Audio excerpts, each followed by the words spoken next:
সময়টা ছিল অষ্টাদশ শতাব্দীর মাঝামাঝি। বর্গীরা এদেশে হামলা করত। কিন্তু এই বর্গী কারা? এরা কোথা থেকে আসতো এই দেশে হামলা করার জন্য? আসুন শুনে নিই আজকের গল্পে। আজ আমরা শুনে নেব হেমেন্দ্র কুমার রায়ের লেখা বর্গী এলো দেশে। খোকা ঘুমোলো, পাড়া জুড়োলো, বর্গী এলো দেশে।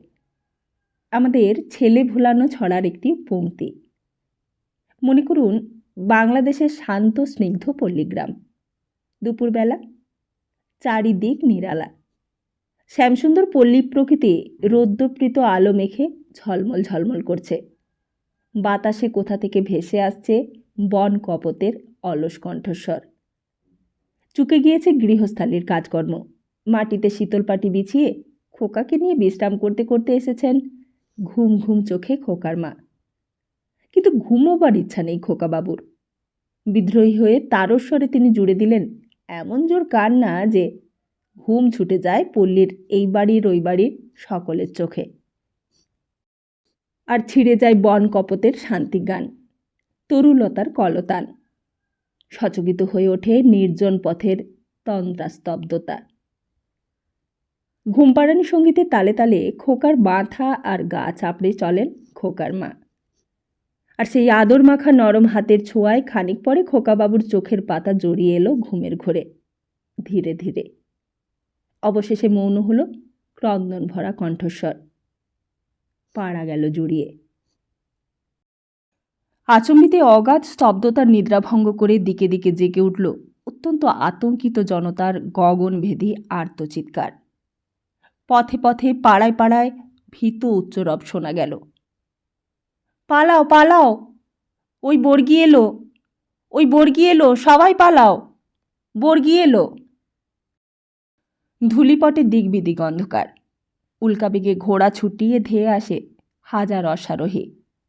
ঊর্ধ্বথিত হস্তে তাদের শানিত কৃপাণ, বিস্ফোরিত চক্ষে নিষ্ঠুর হিংসা, কর্কশ কণ্ঠে ভৈরব হুঙ্কার। বর্গী এলো দেশে, ঘরে ঘরে হানা দিতে, গৃহস্থের সর্বস্ব লুটতে, গ্রামে গ্রামে আগুন জ্বালাতে, পথে পথে রক্তস্রোত ছোটাতে, অবাল বৃদ্ধ বনিতার প্রাণ হরণ করতে। পাড়ায় পাড়ায় ঘরে ঘরে ধর্মর করে উঠে বসল আবার ঘুম ভাঙা খোকা খুকিরা। কিন্তু আর শোনা গেল না তাদের কান্না।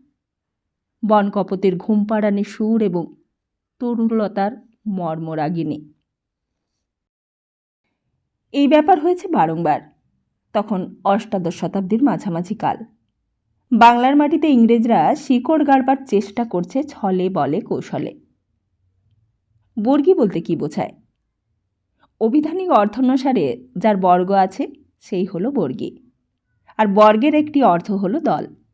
যারা দল বেঁধে আক্রমণ করত তাদেরকেই বর্গী বলে ডাকা হতো।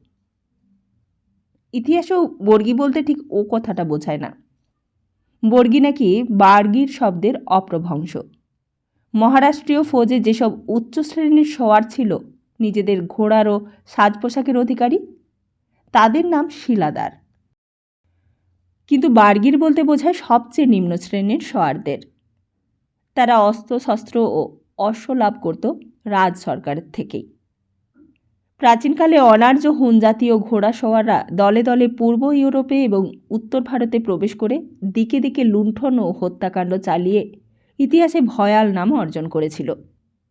বর্গীরাও সেই জাতীয় হানাদার। তবে তাদের অত্যাচার অতটা ব্যাপক হয়নি। বর্গীর হাঙ্গামা হচ্ছে বিশেষভাবে বাংলাদেশেরই ব্যাপার। সত্য কথা বলতে হয়, পরবর্তীকালের বর্গীর হাঙ্গামার জন্য এক হিসেবে দায়ী হচ্ছেন ভারত গৌরব ছত্রপতি শিবাজী। প্রধানত লুণ্ঠনের দ্বারাই তিনি নিজের সৈন্যদল পোষণ করতেন। তিনি স্বয়ং উপস্থিত থেকে সদল বলের লুণ্ঠন কার্য চালিয়েছেন দক্ষিণ ভারতের নানা স্থানে। আর তার ফলে কেবল মুসলমানই নয়, কত সাধারণ নিরীহ হিন্দুও যে নির্যাতিত হয়েছিল ইতিহাসে তার সাক্ষ্য আছে। আর তখনকার মারাঠিরাও জানত লুণ্ঠনই হচ্ছে সৈনিকের অন্যতম কর্তব্য। আরম্ভেই যেখানে নৈতিক আদর্শ এমনভাবে ক্ষুণ্ণ হয়, পরবর্তীকালে তা উন্নত না হয়ে অধিকতর অবনমিত হয়ে পড়বার কথা। আর এই ক্ষেত্রেও তাই হয়েছিল। শিবাজির কালের মারাঠি সৈনিকদের চেয়ে বর্গীরা হয়ে উঠেছিল আরও বেশি নিষ্ঠুর, হিংস্র আর দুরাচার। কম বেশি 1 শতাব্দীর মধ্যে মুঘলদের শাসনকালে হতভাগ্য বাংলাদেশকে দুবার ভোগ করতে হয়েছিল ভয়াবহ নির্যাতন। সপ্তদশ শতাব্দীতে ফিরিঙ্গি ও মগ বোম্বেটিদের ধারাবাহিক অত্যাচারের ফলে নদীবহুল দক্ষিণ ও পূর্ব বাংলার কতক অংশ জনশূন্য শ্মশানে পরিণত হয়েছিল, তা বললেও অত্যুক্তি হবে না। সুন্দরবন অঞ্চল আগে ছিল সমৃদ্ধিশালী জনপদ, পরে তা পরিণত হয়েছিল হিংস্র জন্তুর জঙ্গলাকীর্ণ বিচরণ ভূমিতে, এবং পূর্ববঙ্গের কোনো কোনো অঞ্চলে নাকি আকাশ দিয়ে পাখি পর্যন্ত উঠতে ভরসা করত না। আর এমনি সব অরাজকতার জন্য দায়ী কোনো কোনো লোককে ইতিহাস মনে করে রেখেছে, যেমন পর্তুগিজদের গেঞ্জেলেসো কারবালহ এবং মারাঠিদের ভাস্কর পণ্ডিত। শক্তির অপব্যবহার না করলে এদের স্মৃতি আজ গরিয়ান হয়ে থাকত। পর্তুগিজ বোম্বেটেরা বিজাতীয় বিদেশি, তারা মানবতার ধর্ম ক্ষুণ্ণ করেছিল বটে, কিন্তু স্বজাতির ওপরে অত্যাচার করেনি। কিন্তু মারাঠি হানাদার বা বর্গীরা ভারতের বাসিন্দা হয়েও ভারতবাসীকে অব্যাহতি দেয়নি, তাই তাদের অপরাধ হয়ে উঠেছিল অধিকতর নিন্দনীয়। তখন মারাঠিদের সর্বময় কর্তা ছিলেন ছত্রপতি শিবাজির পুত্র ও উত্তরাধিকারী মহারাজা শাহু। আর কেবল নিজ মহারাষ্ট্রেই নয়, মধ্য ভারতেও ছিল তার রাজ্যের এক অংশ। তার অধীনে ছিল 2 জন নায়ক, পেশোয়া বা প্রধানমন্ত্রী বালাজি বাজিরাও এবং নাগপুরের রাজা বা সামন্ত রঘুজি ভোঁসলে। তারা পরস্পরকে দেখতেন চোখের বালির মতো। দুজনেই দুজনকে বাধা দেবার জন্য সর্বদাই প্রস্তুত থাকতেন। তবে শিবাজির সময় এমন ব্যাপার সম্ভবপর হতো না, কারণ সর্বময় কর্তা বলতে ঠিক যা বোঝায় শিবাজি ছিলেন তাই। অধীনস্থ নায়কদের চলতে ফিরতে হতো একমাত্র তারই অঙ্গুলির নির্দেশে, আর সেই রকম ব্যক্তিত্ব বা শক্তি মহারাজা শাহুর ছিল না। অধীনস্থ নায়কদের স্বেচ্ছাচারিতা তিনি ইচ্ছে করলেই সবসময় দমন করতে পারতেন না, আর এই কথা মনে রাখলে পরবর্তী ঘটনাগুলোর কারণ বোঝা কঠিন হবে না। কবিবর ভারতচন্দ্র তার অন্নদামঙ্গল কাব্যে লিখেছেন, স্বপ্ন দেখি বর্গীরাজ হইল ক্রোধিত। তার আরেকটি উক্তি শুনলে সন্দেহ থাকে না যে কাকে তিনি বর্গীরাজ বলে বর্ণনা করেছেন। ভারতচন্দ্র বর্গীর হাঙ্গামার সমসাময়িক ব্যক্তি। তিনি বলেছেন, আছিল বর্গীর রাজা গড় সেতারায়, আমার ভকত বড় স্বপ্ন কহতায়। সেতারা বা সাতরা রাজা বলতে শাহুকেই বোঝায়। যদিও বর্গীরা চৌথ আদায়ের নামে যে টাকা আদায় করত তার মধ্যে তার অংশও থাকত। তবে বর্গীর হাঙ্গামার সঙ্গে শাহুর যোগ প্রত্যক্ষভাবে ছিল না, ছিল পরোক্ষভাবে।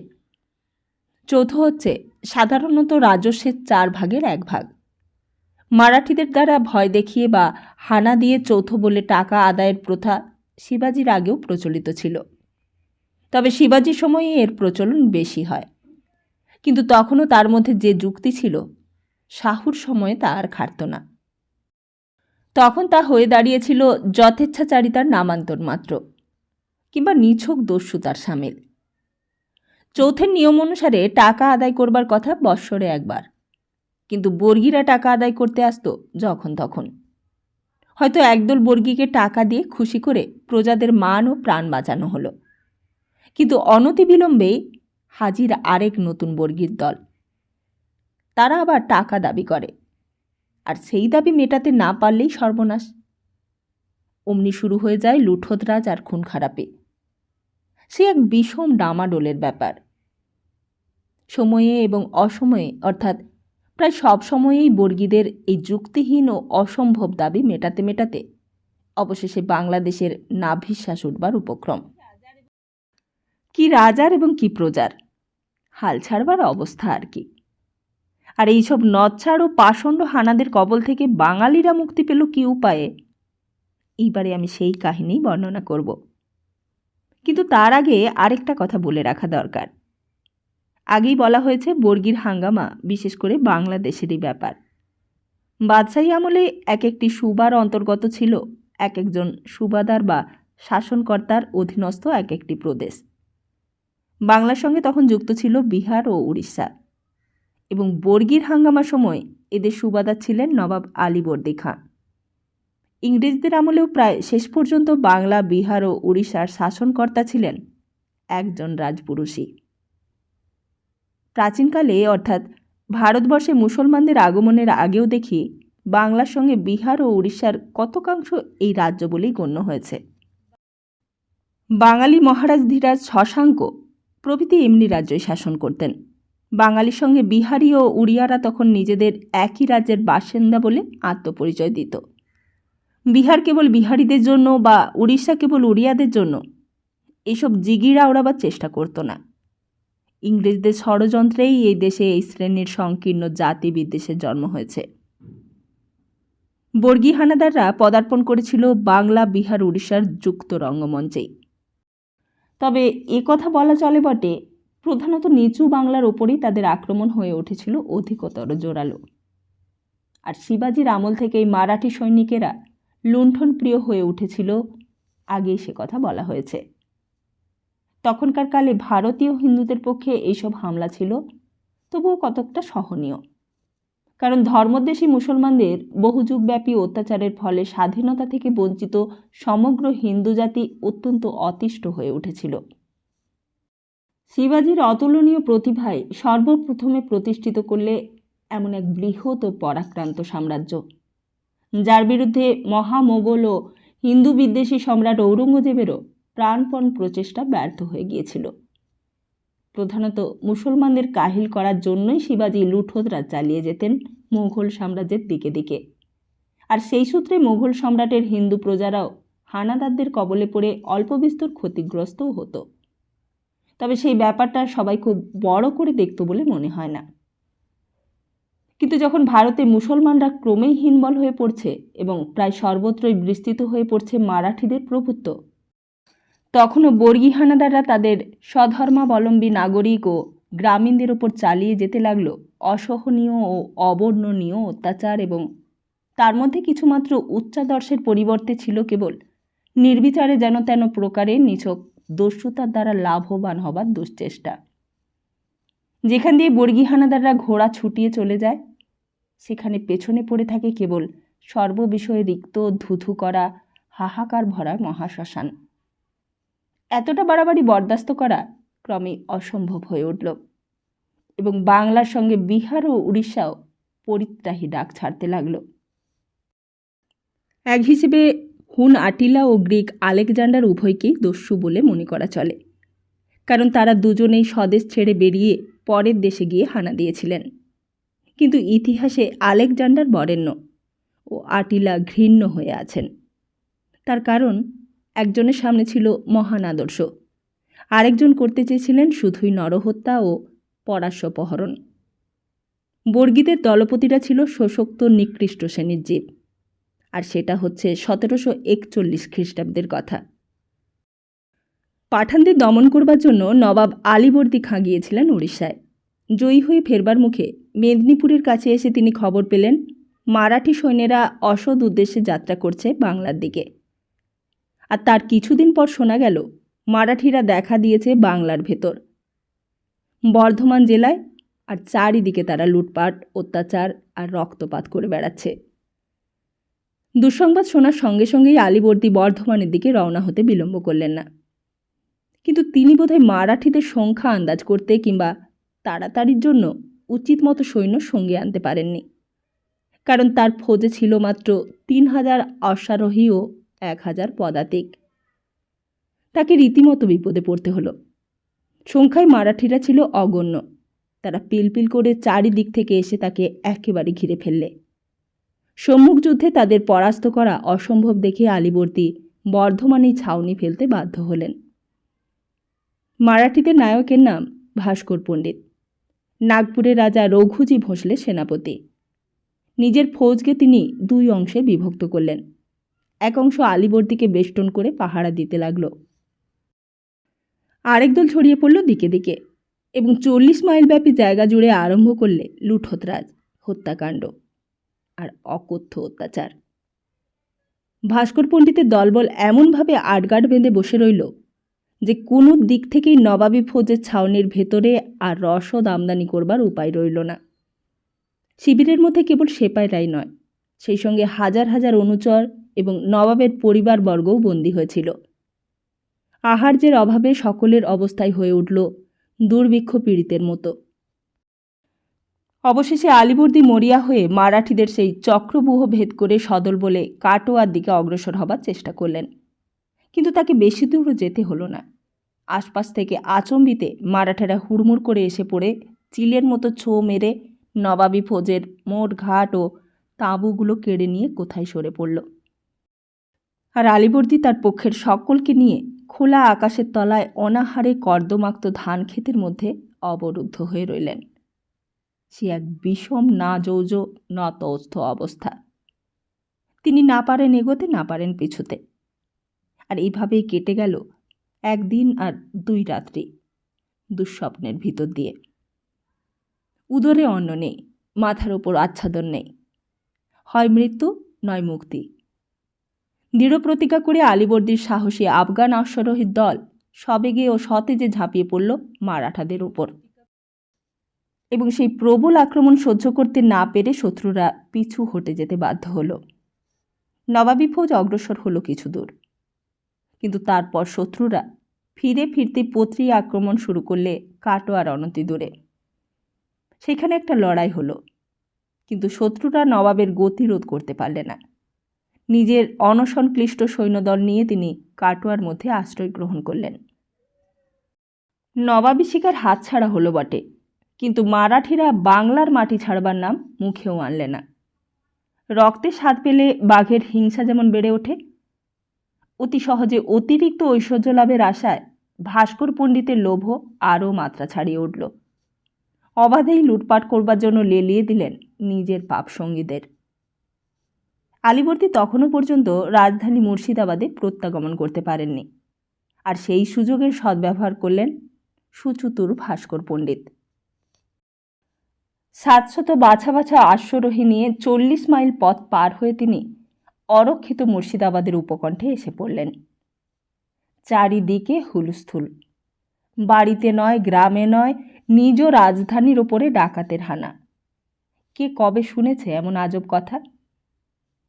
যারা পারলে জোর পা চালিয়ে চলে গেল, আর যারা পারলে না ভয়ে মুখ শুকিয়ে ইষ্ট নাম জপতে লাগল।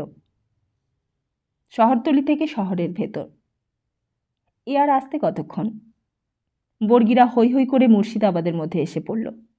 ঘরে ঘরে চলল লুঠত রাজের ধুম। বিশেষত ধনীদের প্রাসাদে হিন্দু এবং মুসলমান কেউই নিস্তার পেল না। এক জগৎ শেঠকেই গুনে গুনে দিতে হলো 3 লক্ষ টাকা।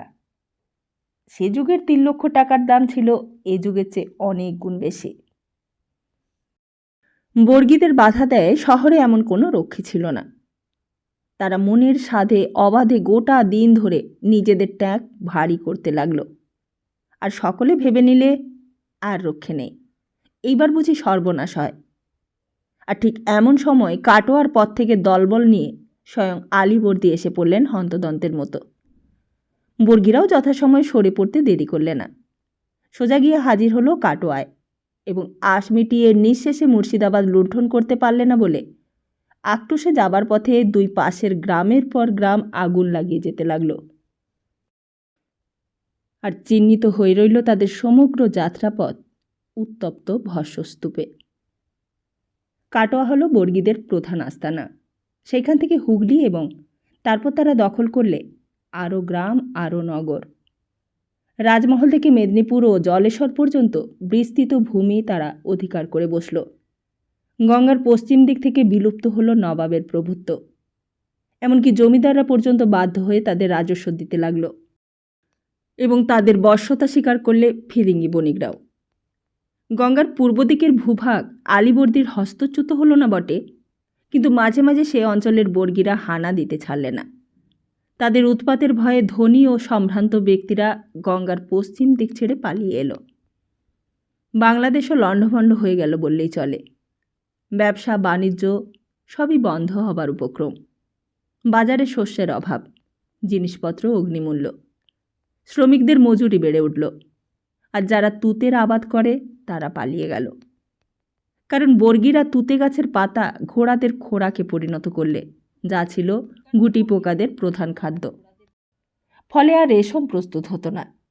এমনকি যারা রেশমি কাপড় বুনত তারাও হলো দেশছাড়া, এবং রেশমের কারবারও স্থায়ীভাবে ক্ষতিগ্রস্ত হলো। প্রত্যক্ষদর্শীদের বর্ণনা থেকে কিছু কিছু তুলে দিলে আসল অবস্থাটা উপলব্ধি করা সহজ হবে। একজন বলছেন, আপন আপন সম্পত্তি নিয়ে সকলেই পলায়ন করতে লাগলো। আচম্বিতে বর্গিরা এসে তাদের চারিধার থেকে ঘিরে ফেললে, আর সব কিছু ছেড়ে তারা কেড়ে নিতে লাগলো কেবল সোনা আর রূপা। আর অনেকের হাত, অনেকের নাক, অনেকের কানও কেটে নিলে, এবং অনেককে মেরে ফেললে একবারেই। স্ত্রীলোকদের ওপরেও অত্যাচার করতে বাকি রাখল না। আগে বাইরের লুটপাট সেরে তারা গ্রামের ভেতর ঢুকে পড়ত এবং আগুন লাগিয়ে দিত ঘরে ঘরে। দিকে দিকে হানা দিয়ে তারা অশ্রান্ত স্বরে চিৎকার করত, টাকা দাও, আমাদের টাকা দাও, আমাদের টাকা দাও। আর যারা টাকা দিতে পারত না, তাদের নাকের ভেতর তারা সুরসুর করে জল ঢেলে দিত, কিংবা পুকুরে ডুবিয়ে মেরে ফেলত। লোকে নিরাপদ হতে পারত কেবল ভাগীরথীর পরপারে গিয়ে। প্রাচীন কবি গঙ্গারাম তার রচিত মহারাষ্ট্র পুরাণ কাব্যে বর্গির হাঙ্গামার চিত্র দিয়েছেন। এই মতে সব লোক পলাইয়া যাইতে, আচম্বিতে বর্গি ঘেরিলা আইসে সাথে। মাঠে ঘেরিয়া বর্গি দেয় তবে সাড়া, সোনা রূপা লুঠে নেয় আর সব ছাড়া। কারু হাত কাটে, কারু কাটে কান, একই চোটে কারুর বধ হয়ে পরাণ। বর্ধমানের মহাসভার সভাপণ্ডিত বানেশ্বর বিদ্যালঙ্কার বলেছেন, শাহুরাজা সেপাইরা নৃশংস, গর্ভবতী নারী, শিশু, ব্রাহ্মণ ও দরিদ্রের হত্যাকারী, বন্য প্রকৃতি। তবাদ লোকের ওপর দস্যুতা করিতে দক্ষ এবং যে কোনো পাপ কাজ করতে সক্ষম। তাদের প্রধান শক্তির কারণ আশ্চর্যরূপে দ্রুতগতি অশ্ব। যুদ্ধের সম্ভাবনা দেখলেই তারা ঘোড়ায় চড়ে অন্য কোথাও চম্পট দেয়। বর্গীদের চারিত্রিক বিশেষত্ব বোঝা গেল। তারা দস্যু, তারা নির্মম, তারা কাপুরুষ। মহারাষ্ট্রের বিশেষ গৌরবের যুগেও একাধিকবার মারাঠি চরিত্রের এইসব লক্ষণ প্রকাশ পেয়েছে। দিল্লির মুসলমানরাও এই জন্য তাদের দারুণ ঘৃণা করত। এইবার বাংলায় বর্ষা এলো। মাঠ ঘাট বাট জলে জলে জলময়। অচল হলো পথ চলাচল। বর্গীদেরও দায় পড়ে অলস হয়ে থাকতে হলো। আলীবর্দী রাজধানীর বাইরে এসে প্রচুর সৈন্যবল সংগ্রহ করে প্রস্তুত হয়ে রইলেন। ভাস্কর পণ্ডিতও তলে তলে তৈরি হবার চেষ্টা করলেন। আরও বেশি ফৌজ পাঠাবার জন্য আবেদন জানালেন নাগপুরের রাজা রঘুজির কাছে। কিন্তু তাঁর আবেদন মঞ্জুর হলো না, কারণ হয়তো সৈন্যাভাব। আলীবর্দী ছিলেন অভিজ্ঞ সেনাপতি। তিনি বেশ বুঝলেন, নদী নালা জল শুকিয়ে গেলে বর্গীদের বেগবান ঘোড়াগুলো আবার কর্মক্ষম হয়ে উঠবে, আর এই হচ্ছে তাদের কাবু করবার মহেন্দ্রক্ষণ। দুর্জন হলে কি হয়, ভাস্করেরও ভক্তির অভাব নেই। জমিদারদের কাছ থেকে জোর করে কাঁড়ি কাঁড়ি টাকা আদায় করে তিনি মহা সমারোহে দুর্গাপূজার আয়োজন করলেন কাটোয়া শহরে। নবমীর রাত্রি। পূজা ও আমোদ প্রমোদের পর খাওয়া দাওয়া সেরে আনন্দশ্রান্ত মারাঠিরা অচেতন হয়ে পড়ল গভীর নিদ্রায়। কিন্তু আলীবর্দী ও তার বাছা বাছা সৈনিকের চোখে নিদ্রা নেই। গোপনে গঙ্গা ও অজয় নদী পার হয়ে আলীবর্দী সদল বলে ঝাঁপিয়ে পড়লেন ঘুমন্ত দস্যুদের ওপর। বেশি কিছু করতে হলো না, এবং লোকক্ষয়ও হলো না বেশি। সব দিক দিয়ে সফল হলো এই অভাবিত আক্রমণ। প্রায় বিনা যুদ্ধেই বিষম আতঙ্কে পাগলের মতো বর্গীরা বেগে পলায়ন করলে দিকবিদিক জ্ঞান হারিয়ে। তাদের সমস্ত রসদ, তাঁবু ও মোটঘাট আক্রমণকারীদের হস্তগত হলো। ফৌজ নিয়ে বাংলা ছেড়ে পালাতে পালাতে ও লুটপাট করতে করতে ভাস্কর পণ্ডিত কটক শহরে গিয়ে আবার এক আড্ডা গড়বার চেষ্টা করলেন। কিন্তু আলীবর্দী তার পেছনে লেগেই রইলেন ছিনে জোকের মতো। তাকে আর হাঁপ ছাড়বার বা নতুন করে শক্তি সঞ্চয় করবার অবসর দিলেন না। ভাস্করকে কটক থেকেও তাড়িয়ে একেবারে চিল্কা পার করে দিয়ে অবশেষে হাঁপ ছেড়ে বাজলেন নবাব আলীবর্দী খাঁ। তারপর বিজয়ী বীরের মতো ফিরে এলেন নিজের রাজধানীতে। আর এ হলো 1743 খ্রিস্টাব্দের ঘটনা। ভাস্কর পণ্ডিত তখনকার মতো বিতাড়িত হলেও বাংলাদেশ থেকে বর্গীদের আড্ডা তখনও উঠে যায়নি। কারণ কিছুদিন যেতে না যেতেই দেখি তার মুরব্বী রঘুজি ভোঁসলেকে নিয়ে ভাস্কর পণ্ডিত আবার হাজির হয়েছেন কাটোয়া শহরে। তারা নাকি শাহু রাজার হুকুমে বাংলার চৌথ আদায় করতে এসেছেন। রাজা রঘুজির মস্ত শত্রু মারাঠিদের প্রথম পেশোয়া বালাজি রাও, তিনিও দলে দলে সৈন্য নিয়ে বিহারে এসে উপস্থিত হলেন। দিল্লির বাদশাহ মোহাম্মদ শাহের অনুরোধে রঘুজিকে তিনি বাংলা থেকে তাড়িয়ে দিতে এসেছেন। কিন্তু সব শিয়ালেরই একরা, বালাজিও আর লক্ষ্মী ছেলে নন, কারণ তিনিও এলেন দিকে দিকে হাহাকার তুলে লুটপাট করতে করতে। সাঁওতাল পরগনার বনজঙ্গল ভেদ করে তিনি এসে পড়লেন বীরভূমে, আর তারপর ধরলেন মুর্শিদাবাদের পথ। বহরমপুরের কাছে গিয়ে আলীবর্দী দেখা করলেন তার সঙ্গে। পরামর্শের পর স্থির হলো নবাবের কাছ থেকে বালাজি 22 লক্ষ টাকা যৌথ পাবেন এবং তার বিনিময়ে তিনি করবেন বাংলা থেকে রঘুজিকে তাড়াবার ব্যবস্থা। আর সেই খবর পেয়েই রঘুজি কাটোয়া থেকে চম্পট দিলেন ঝটপট। বালাজিও তার পেছন পেছন ছুটতে কসুর করলেন না। এক জায়গায় দুই দলে বেঁধে গেল মারামারি, আর সেই ঘরোয়া লড়াইয়ে হেরে এবং অনেক লোক ও মালপত্র খুইয়ে রঘুজি ও ভাস্কর পণ্ডিত লম্বা দিলেন উড়িষ্যার দিকে। কর্তব্য পালনের জন্য যথেষ্ট ছুটোছুটি করা হয়েছে ভেবে বালাজিও ফিরে গেলেন পুনার দিকে। আর ইতিমধ্যেই বাংলাদেশ করলে প্রায় 9 মাসব্যাপী শান্তিভোগ। কিন্তু বাংলা ও বিহারের বাসিন্দারা নিশ্চিন্ত হয়েছিল না। বর্গীদের বিশ্বাস কি? তাই কলকাতাবাসী ব্যবসায়ীরা 25,000 টাকা তুলে শহরের অরক্ষিত অংশে এক খাল খুঁড়ে ফেললে, আর সেই খালই মারহাট্টা ডিজ নামে বিখ্যাত হয়ে আছে। বিহারিরাও পাঁচিল তুলে দিলে পাটনা শহরের চারিদিকে। ইতিপূর্বে বর্গীরা দুইবার বাংলা আক্রমণ ও লুণ্ঠন করেও শেষ পর্যন্ত লুঠের মাল নিয়ে সরে পড়তে পারেনি, আর সেই জন্য ভাস্কর পণ্ডিতের আফসোসের অন্ত ছিল না। এখন বালাজির অন্তর্ধানের পর পথ সাপ দেখে দৃঢ় প্রতিজ্ঞ হয়ে সংহার মূর্তি ধারণ করে উড়িষ্যা থেকে আবার ধেয়ে এলেন বাংলার দিকে। চতুর্দিকে আবার উঠল সর্বহারাদের গগনভেদী হাহাকার। গ্রামে গ্রামে দেখা দিল দাও দাও লেলিহান অগ্নিশিখা। পথে পথে ছড়িয়ে রইল অসহায়দের খণ্ড বিখণ্ড মৃতদেহ। বর্গী এলো, আবার বর্গী এলো দেশে। আলীবর্দী দস্তুর মতো কিংকর্তব্য বিমূঢ়। বালাজিকে রঘুজির পেছনে লাগিয়ে তিনি অবলম্বন করেছিলেন সেই বহু পরীক্ষিত পুরাতন কৌশল, অর্থাৎ যাকে বলে কাঁটা দিয়ে কাঁটা তোলা। কিন্তু সেই কৌশলও ব্যর্থ হল। আবার বর্গী এলো দেশে। এখন উপায়? হতভম্ব রাবণ নাকি বলেছিলেন, মরিয়া না মরে রাম। এ কেমন বৈরী! আজ আলীবর্দীরও সেই অবস্থা। বর্গীরা যেন রক্ত বীজের ঝাড়। আর এই অমঙ্গলে ঝাড়কে উৎপাটন করতে হলে ন্যায় অন্যায় জ্ঞান ভুলে অন্য কোনো উপায় আবিষ্কার না করলে চলবে না। রাজকোষ অর্থশূন্য, বারংবার যুদ্ধযাত্রায় সৈন্যরা পরিশ্রান্ত, বৃদ্ধ আলীবর্দীরও শরীর অপটু। এইসব বুঝে বর্গীদের জন্য মোক্ষম দাওয়ায়ের ব্যবস্থা করবার জন্য তিনি এক গুপ্ত পরামর্শ সভার আয়োজন করলেন। ভাস্কর পণ্ডিতের কাছে গেল আলীবর্দীর সাদর আমন্ত্রণ। নবাব আর যুদ্ধ করতে নারাজ এবং অক্ষম। তিনি এখন আপোষে মিটমাট করে শান্তি স্থাপন করতে ইচ্ছুক। ভাস্কর পণ্ডিত যদি অনুগ্রহ করে নবাব শিবিরে পদার্পণ করেন, তাহলে সমস্ত গোলযোগ খুব সহজেই বন্ধুভাবে চুকে যেতে পারে। ভাস্কর নিশ্চয় মনে করেছিলেন বালাজির মতো তিনিও আলীবর্দীর কাছে নির্বিবাদে বহু লক্ষ টাকা হাতিয়ে বাজিমাত করতে পারবেন। কাজে কিছুমাত্র সন্দেহ না করেই মাত্র 21 জন সঙ্গী সেনানী নিয়ে হাসতে হাসতে তিনি পদার্পণ করলেন নবাবের শিবিরে। আর সেই দিন তারিখ হচ্ছে 1744 খ্রিস্টাব্দের 31শে মার্চ।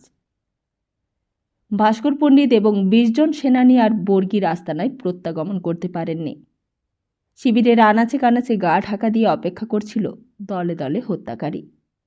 সহসা আবির্ভূত হয়ে তারা বর্গীদের টুকরো টুকরো করে কেটে ফেললে।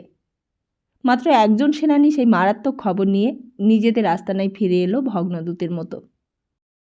ব্যাস, এক কিস্তিতেই বাজিমাত।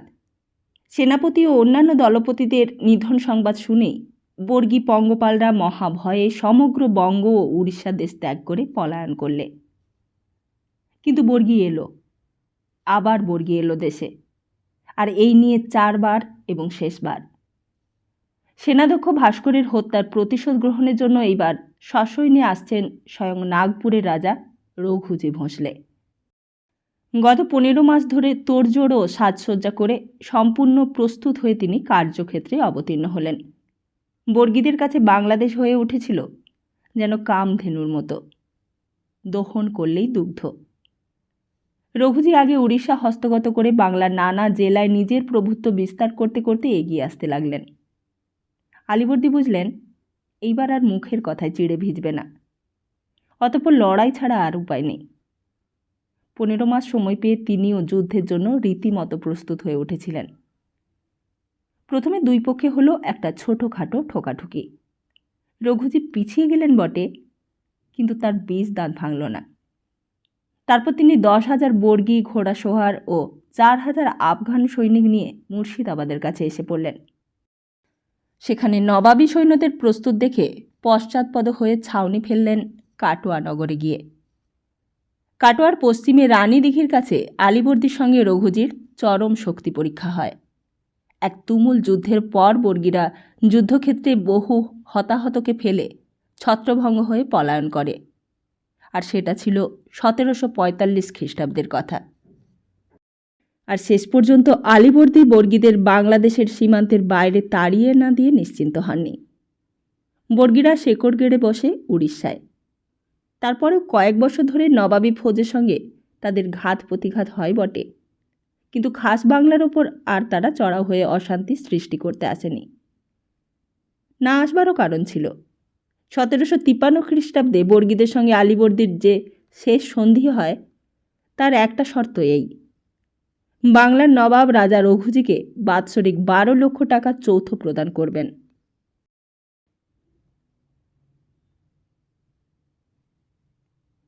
আমরা এতক্ষণ শুনছিলাম বর্গী এলো দেশে। কেমন লাগলো? আশা করি ভালো লাগলো। খুব তাড়াতাড়ি আসছি আরেকটি নতুন গল্প নিয়ে। নমস্কার।